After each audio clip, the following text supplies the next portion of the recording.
You're listening to the AZ Wildcats podcast brought to you by DraftKings, America's #1 sportsbook app. Now, the #1 beat writer for Arizona women's basketball, and I will say for Pac-12 women's basketball, the great PJ Brown. Follow PJ on Twitter at PJBrown09. Download the Wildcaster app. Get the newspaper because there's all kinds of goodies in there. Did I leave anything out, PJ? Yeah, the only other thing is I did a takeover on the Arizona Daily Star's Instagram page the other day. So it's in their reels right now. So you can check that out to see a little bit of what a week in PJ's life looks like. Very cool. I would assume there's a lot of basketball involved. A lot. Okay.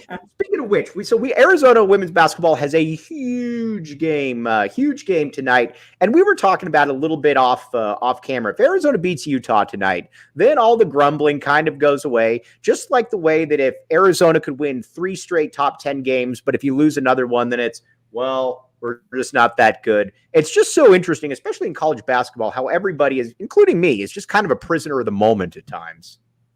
Absolutely. Even I've fallen a little bit into that at times this season where you really start to look deeply at the team and start like, oh, maybe they should be doing this or that, or, oh, maybe this person should be doing this. And really, sometimes we're a little too critical. First of all, it's college basketball. It's supposed to be fun, right? That's it. Second of all, we have to remember that these student athletes are humans first and then athletes. So what I mean by that is we all make mistakes. We all at times lose focus. We all sometimes don't. We know what we're supposed to do, but somehow we can't get there that way. And this happens to all of us. They're not perfect like we're not perfect. And we have to give them, as Adia always says, give them a little grace because they're going through a lot. It's a long season. We're in February. We're at the end of February, only 4 more games. This is when it really gets exciting. And we have to let these players just get through the tough parts, grow and learn from it, and just be a little bit of supportive, right? That's basically it. All right. So for tonight, and they're all doing great things. And sometimes we don't realize it because we just get caught up in all the they should be doing this. They shouldn't be doing anything. They should be doing what they're doing. They're right where they are in this moment.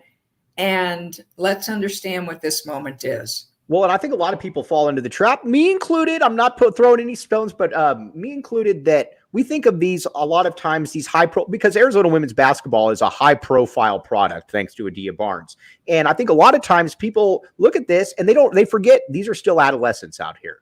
These are not, this isn't Candace Parker who, 12, 13 years into the WNBA, whatever. These are still kids, 17, 18, 19 years old at this point. Yeah, and they're just trying to figure it out, right? And and as they go along the season, they're trying to figure things out. When they do, they play really great, and they do great things like they did in LA a couple weeks ago, taking UCLA and USC to overtimes and winning those games. Or they're making a huge comeback, or they're just pretty much killing a team, right? And those are the things that we should hang on to and think about, like, and really look at what each player is doing, because like in that Cal game, wow, there were a lot of players who had great games, right? I mean, first of all, you look at Asmary, she almost had a triple double. Right. You know how rare that is? I mean, Ari McDonald never had a triple double, and she's all world, right? So that's a really hard thing to do. And she almost did that. She had a great game. Shayna Pellington had 24 points. She was just, she almost nothing didn't miss, right? That she was great. Paris Clark had a good game. Lauren Fields had a good game. And then you look in, you even go down deeper. There were moments that Maya Nagy did great things. And, all these other people did really good, had their moments in that game. And sometimes even I can't go real deep and write about what everybody's doing, but we should all be cognizant that they are all doing really good things. One of my favorite things to do during a game, if I have a chance, is to take one player that maybe you normally wouldn't watch instead of watching the whole game. So I used to do this with Sam Thomas all the time, right? That's a good one to do it on. She was great. Just watch her play defense like for a quarter or for a half or something.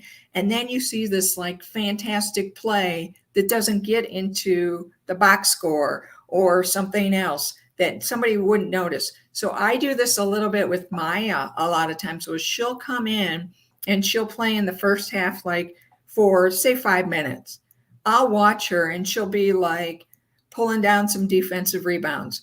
Maybe she doesn't score on something that looks like she would score because something that the defense did. But then the next time she gets the ball in that situation, she knows how to do a counter move, right? Because she learns really quickly. So I'll watch her do things that, again, the defensive rebound's going to get in the box score, but maybe it's how she did it, how she positioned herself, what she's doing, maybe even like the battles between the posts down low. Right. You ever started watching those? Like Kate's like pushing or Esmery's pushing somebody and they're pushing back and they're hooking them and they're doing all this stuff.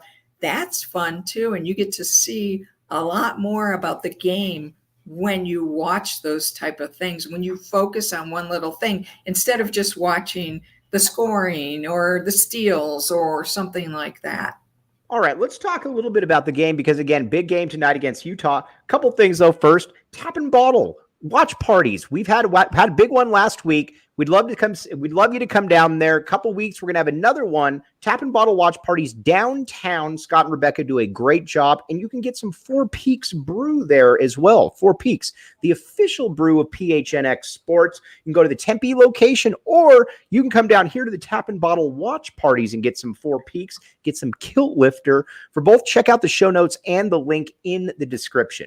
All right, PJ, with this team, I think there's kind of and this isn't a surprise, but there's about 3 players. It's kind of a troika, I guess, at this point, where you've got Kate, you've got Jade, and then you've got Esmery, who every single game, at least from my perspective, those are the ones that I need to be able to get a certain amount of points, a certain amount of rebounds, because first of all, they're good enough, and they're also experienced enough to be able to do it. Absolutely. The thing with Kate this year is she's doing a lot of stuff down low. Like I said, those battles that aren't really visible, right? So she's taken a lot of punishing down low. And there were games a few weeks ago where all of a sudden we saw sort of the Kate of old, what we're used to, right? We started seeing that in the fourth quarter, the end of the third quarter, she starts getting those easy buckets because she's worn down her opponent. Right. And so we started seeing that. Then she put up the 33 piece at USC. So she's going to get her points at some section of the game, whether it's keeping the team afloat early on, because sometimes she does that, or by the time she wears people down, she's dominating. Right. So you've got that. And then Jade, it's really interesting with Jade. She takes these shots where people are all over her. She's got a hand in her face, really tough shots, and then she's knocking them down. And most of them are that tough. We do have to point out the last weekend she struggled. Mm-hmm. Her shots weren't falling. I talked to her today, not today, but I talked to her 2 days ago just about that. And she said she's been putting in extra work, which she always does, but now she's focused on counters, right? So because everybody knows what Jade does by this time in the season, they're guarding her a certain way. So she's been working with UA assistant coach Salvo Copa on counter moves. And she thinks that that'll help her in the last 4 games of the regular season and into postseason. So I thought that was really interesting because I know that Jade is a student of the game. Mm-hmm. And it was interesting to see what she's doing now to overcome what others are doing and how she's reading the defense, right? So that's great. And then you have Ez is just you talk about somebody that has been in in the world of transferring in Division I basketball. It's kind of hit or miss. You can get players that are really good. You can get players that are, and you can get some meh. I think it's impossible to say that Martinez hasn't been well and above and beyond what anybody could have hoped she was going to be. Oh yeah, she is. She's, we talk about. Yeah, I never like to say this, but the best player on the team, it's got to be Ez, and how she goes, they go. When she doesn't get into foul trouble, it's really important because she can be on the court and she can affect the game in so many ways. We always talk about the rebounds, right? And that's fantastic. She's that magnet, right? She just knows where the ball's going to go. I think the other night, Adia Barnes said that she started talking about Dennis Rodman and what he did in the pros. He was one of the best rebounders of all time. Mm-hmm. And I've even talked to Esmery about this early on, about, just what I saw from Dennis Rodman and then what we see from Esmery. She just has that knack. She knows the angles and knows where the ball is going to go sort of before it goes there. And that's really incredible. But then when she starts knocking down those threes, then she's got that inside outside game going. And then she can steal balls. She's always tipping, deflecting a ball, or stealing a ball. When you can affect the game on all of those, in all those aspects of the game, you really control the game.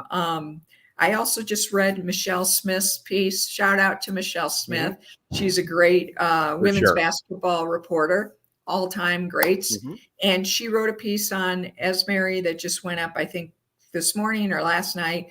And Mary Murphy, who calls for the Pac-12, she's an analyst. She's called a lot of Arizona's game. And she said she would love to just have an ISO camera on Esmery during a game. She could watch that all game. Right. And then I talked to Joan Bonvicini, who, as we all know, is the great Coach B, who used to coach at Arizona. Oh, yeah. Is also a Pac-12 analyst. And she said this week that when she was talking about the Final Four, the title run team, and she talked about how important Trinity Baptiste was to that team, she said that Esmery Martinez is Trinity-like. Mm-hmm. So she has that same type of impact. Right. Now, what are you looking for tonight? So, again, huge game because, again, if Arizona, let's just set the stage. If Arizona wins this game, you're right back in the top 15. And then all of a sudden you're looking at it, and now you're looking at not only Pac-12 seeding, but you're looking at NCAA tournament seeding because you could be squarely right back on that third line. What are you looking for tonight from Arizona? What does Arizona need to be able to do? Because Utah is really, really good. Oh, Utah is so good. They lead. Right. They're like at the top in the country in every statistic. And a lot of people don't, what's funny about it? I was looking, a lot of people don't understand just because it's not the traditional power, like in Oregon, like a UCLA, and you watch them and this is a team that could make the Final Four. Oh yeah, definitely. They're that good. They're that good and they're fun to watch. Just because they have so many weapons and they do so many things well. So that's always fun to watch. I do think that Arizona is going to come out and play a really good game. Last time they played, we all know it went down to that funky call against Esmery at the end. And Alyssa Peely hit those free throw shots and Arizona lost by 1 point. I keep saying this, to go to Utah and to do that, we get a lot of points for that when it comes to the NCAA selection committee, because even though they lost, but to go toe-to-toe and come out like that, when you do that away, it counts more. And if they can have the same type of showing tonight, again, it's a resume builder. And if they can come out with the win, it's obviously even more because it's another top a win over a top-rated team. They're ranked 4th. It's your marquee win of the season to this point, even though it's at home. I know what you did against the LA schools, but this is your marquee win. This is the one where the selection committee really looks at it and says, aha. Right. And, the last 4 games of the season plus the Pac-12 tournament, you have a chance to really make a statement, to say, we're really good. We're this good. We're worthy of a top 16 seed. We're worthy to host. Right. We've done all of this, and you don't have to they can just look and see like, oh, you beat number 4 Utah. Oh, you did this, you did that. These last 4 games plus the tournament games, the Pac-12 tournament games are key. This is when the fun starts, really. And I believe that U of A can come in and play really well. They showed against, Cal, what happens when they really put it together, when they're really focused, when they're really just following the game plan, and they play to their capabilities. And also when they play a team and they can play up to them, right? This is a team that's better than them on paper, and they're going to play up to them. That I think that they're capable of doing. All right, now let's talk a little bit about going forward here, and then a special recruit I wanted to ask you a little bit about, because I think she could be a little bit of a game changer, besides just the fact that she has a massive social media following already. But Mountain Mike's Pizza. PJ, I'm sure you like pizza. You're from the Midwest. From Chicago. From Chicago, you like pizza. I like pizza. Let me tell you about Mountain Mike's Pizza. I am not Mountain Mike, but you can go to Oracle and Wetmore and get Mountain Mike's Pizza. You might say to yourself, Mike, what's so special about it? Well, you can go there. Great food, great TV setup, great place to get a beer. And if you're smart, you got the Arizona Daily Star with you. You're reading PJ Brown's column so you could get ready for the game. Check it out, Mountain Mike's, Oracle and Wetmore, and the DraftKings Sportsbook app, code word PHNX. All right, here's the deal. You can put down $5 on an NBA game and get up to $200 in free plays. PJ is a Golden State Warriors fan, correct? Big time. Absolutely. You know what? The Warriors are, once Steph comes back, they're going to be fully healthy at that point. Might be somebody to bet on as you're heading into the NBA playoffs. That's where I would go. Or Phoenix Suns, get Kevin Durant. They're going to be really good. Could be a Western Conference Finals preview, just saying. But check out DraftKings Sportsbook app and the show notes and the link in the description. All right, PJ, what are your, because obviously Pac-12 women's basketball is it's the apex right there. What are you looking for from this team for the rest of the season and the tournament before you get into the NCAA tournament? Because that's fast approaching. Well, there is an opportunity for this team to win out. Let's just say that first. Mm-hmm. And I'm not saying that they will, right? Because we don't know what happens when they get on the court and when they actually play the games. But there's a possibility they win these 4 games.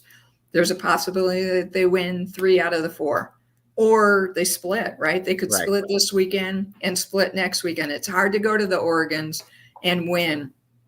I do think that they will get a bye in the Pac-12 tournament. I think that, they have a chance at the 3 line or the 4 line. And I definitely think they will get a bye. I think that's a pretty given. First of all, they have the head-to-head against the LA schools, and right now they're tied with them. So they're in 4th place and they get the nod. But I also think that they'll win a couple of these big games down the road. If you look at it, just seems like it's going that way. Right. And again, I can't predict that they're going to win 2, 3, 4 games. I don't know. And I don't know how they'll do in the Pac-12 tournament. Let's face it, they're not really built for the Pac-12 tournament. They're more built for NCAA. They're built nationally. Yeah.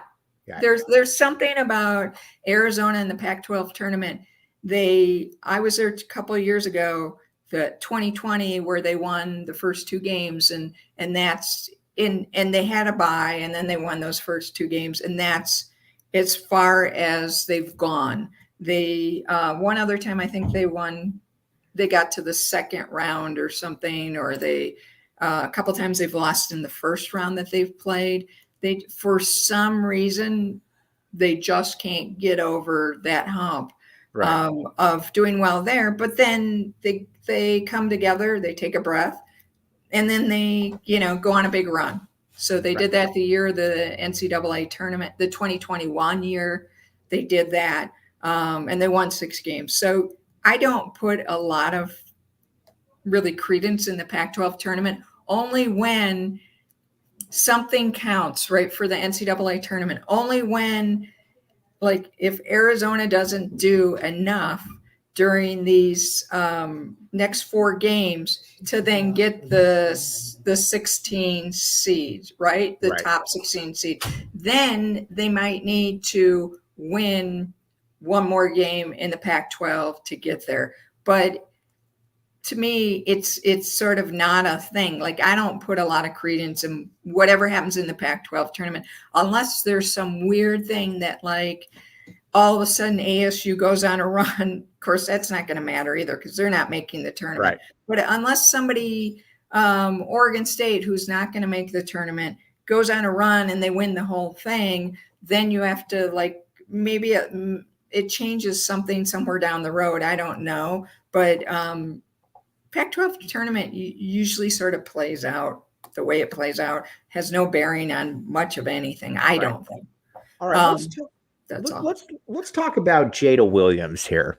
You watch Arizona, the one thing, and again, Shayna Pellington, very, very good player. The young guards, very good. The one thing you watch, though, is she is going to bring a new component there, and that she is a true point guard. She's a true facilitator. She makes everybody's job easier.